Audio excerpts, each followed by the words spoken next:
رحم دل ہیں، مہربان ہیں۔ اور جب آپ کو شہید کیا گیا تو اسلامی تاریخ کا وہ دردناک واقعہ ہے کہ حضرت عثمان غنی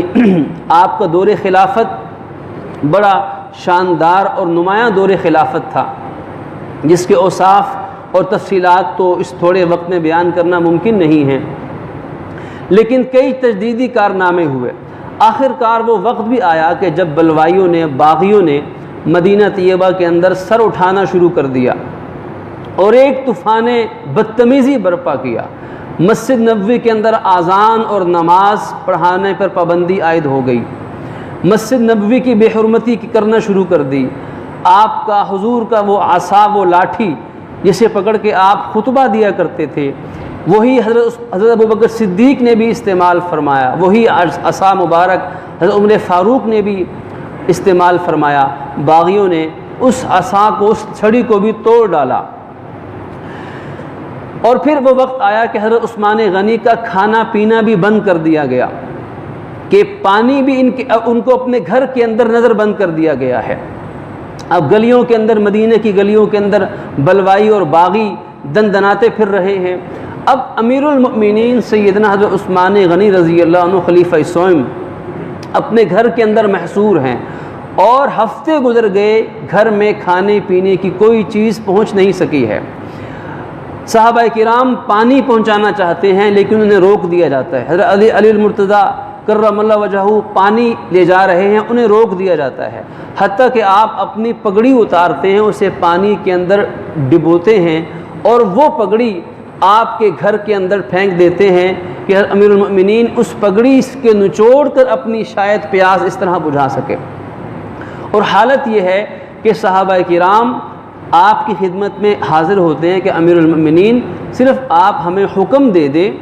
ہمیں اجازت عطا فرما دیں، ہم ایک ایک باغی کو چن چن کے یہاں سے بھگا دیں گے، اگر یہ باز نہیں آئیں گے تو ایک ایک کو قتل کریں گے اور مدینے سے ان کا رش ختم کریں گے۔ لیکن آپ کیا فرماتے ہیں؟ امت پر کتنے رحم دل ہیں۔ فرماتے ہیں کہ میں امت محمدی کے اندر ایک فرد کے لیے اپنی ذات کو ایک فرد قرار دیا، میں ایک فرد کے لیے امت میں خون بہانے کی اجازت نہیں دے سکتا ہوں۔ یہ آپ کی وہ رحم دلی تھی،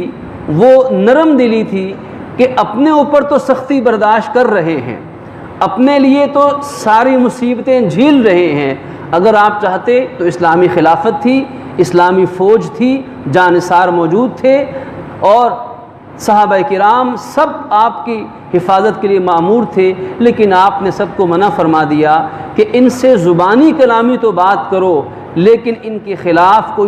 کوئی سختی والا رد عمل پیش مت کرنا، کسی ہتھیار کو استعمال مت کرنا، کسی کو سزا مت دینا، کسی کو قتل مت کرنا، اپنی ذات کو ایک ذات قرار دے دیا۔ حتیٰ کہ باغیوں کی یہ بغاوتیں بڑھتی رہیں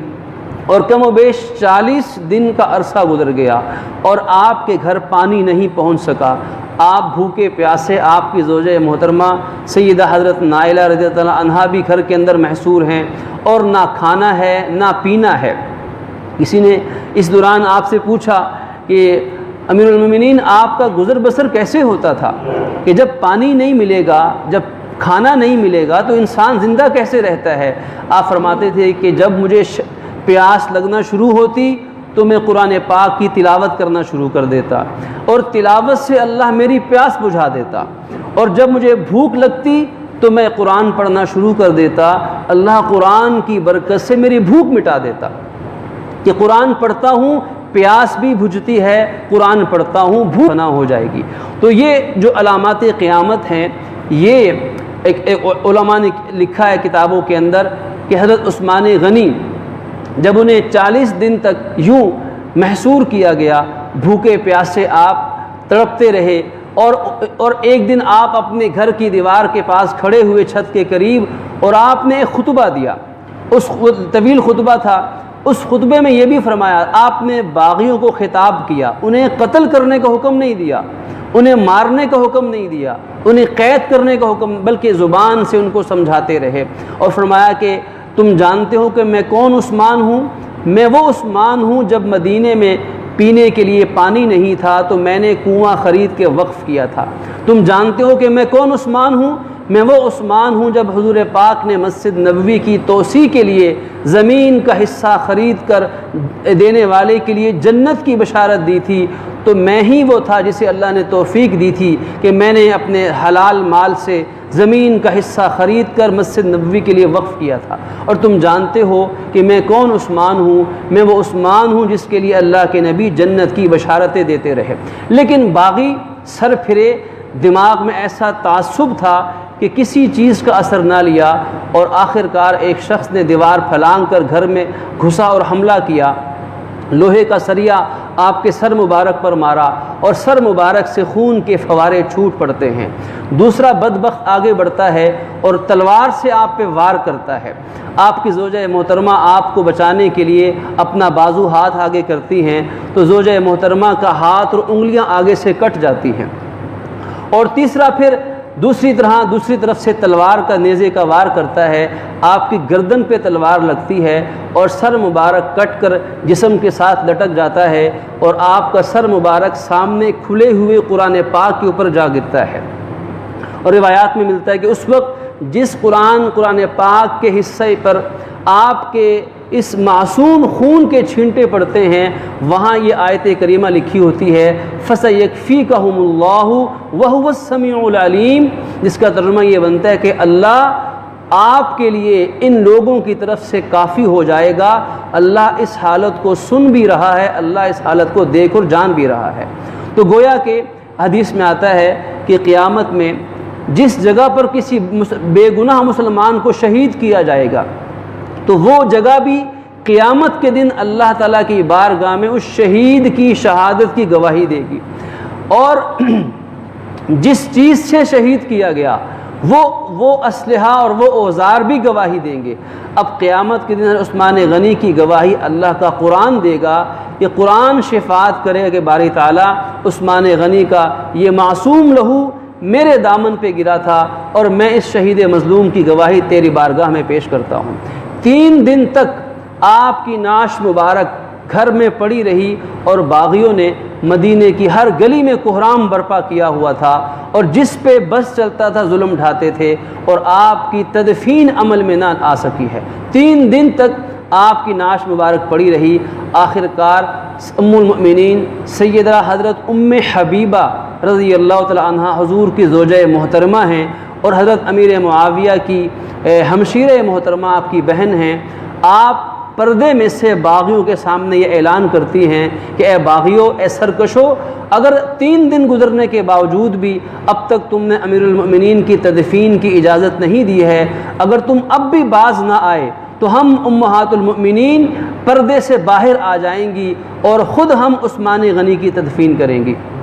جب آپ نے یہ اعلان کیا تو اس سے باغیوں کے دل نرم پڑے اور انہوں نے آپ کی تدفین کی اجازت دی۔ 70 کے قریب اس شہید مظلوم کے جنازے میں مسلمان شریک ہو سکے تھے، اور ہزاروں کی تعداد میں شرکت کی اجازت نہ ہو سکی، اور آپ کو جنت البقیع کے اندر مدفون کیا گیا، اور آپ کی قبر مبارک آج بھی جنت البقیع کے اندر موجود ہے۔ علماء نے یہاں ایک نکتہ لکھا ہے، ایک حدیث پاک میں آتا ہے کہ حضرت ابوبکر صدیق تشریف لائے تو حضور نے فرمایا صدیق تم میرے یہاں دائیں طرف بیٹھ جاؤ، عمر فاروق تشریف لائے تو فرمایا کہ عمر تم میرے بائیں طرف بیٹھ جاؤ، اور عثمان غنی تشریف لائے تو فرمایا کہ عثمان تم میرے سامنے بیٹھ جاؤ۔ تو علماء نے نکتہ لکھا ہے کہ اس میں اشارہ تھا کہ حضرت ابوبکر صدیق اور عمر فاروق رضی اللہ عنہما یہ جب وفات پائیں گے تو حضور کے قریب ان کی قبر بنے گی، اور آج بھی روزہ اطہر کے اندر اللہ پاک ہمیں وہاں کی بار بار کی مقبول حاضری نصیب فرمائے کہ مسلمان وہاں روزہ اطہر پہ اللہ کے نبی کی بارگاہ میں صلاۃ و سلام پیش کرتا ہے، تو پھر حضرت ابوبکر صدیق اور عمر فاروق کی بارگاہ میں بھی سلام پیش کرتا ہے۔ یہاں سے فارغ ہوتا ہے تو آپ کے چہرے مبارک کی تقریباً سمت کے اندر جنت البقیع موجود ہے، اور وہاں گویا کہ آج بھی حضرت عثمان غنی حضور کے چہرے انور کے سامنے جلوہ افروز ہے۔ یہ عثمان غنی وہ ہیں کہ حضرت رقیہ حضور کی دوسری بڑی صاحبزادی ان کے نکاح میں آئیں۔ انتقال غزوہ بدر کی فتح کے دن ہوا، حضور نے دیکھا کہ عثمان غمگین رہتے ہیں۔ کسی نے پوچھا عثمان کیا ہوا؟ کہنے لگے میری حضور کے ساتھ ایک نسبت قائم تھی داماد ہونے کی، آپ کی صاحبزادی فوت ہو گئی تو وہ نسبت ختم ہو گئی، تو حضور کو اطلاع ملی تو آپ نے اپنی دوسری تیسری صاحبزادی حضرت ام کلثوم کا نکاح ان سے کیا، ان کا بھی زندگی میں انتقال ہوا۔ حضرت عثمان غنی پھر رنجیدہ تھے، تو روایات میں آتا ہے آپ نے فرمایا کہ عثمان اگر میری 10 بیٹیاں ہوتیں، دوسری روایت میں آتا ہے کہ عثمان اگر میری 40 بیٹیاں ہوتیں، تیسری روایت میں آتا ہے عثمان اگر میری 100 بیٹیاں بھی ہوتیں تو میں ایک ایک کر کے سب یکے بعد دیگرے تمہارے نکاح میں دے دیتا۔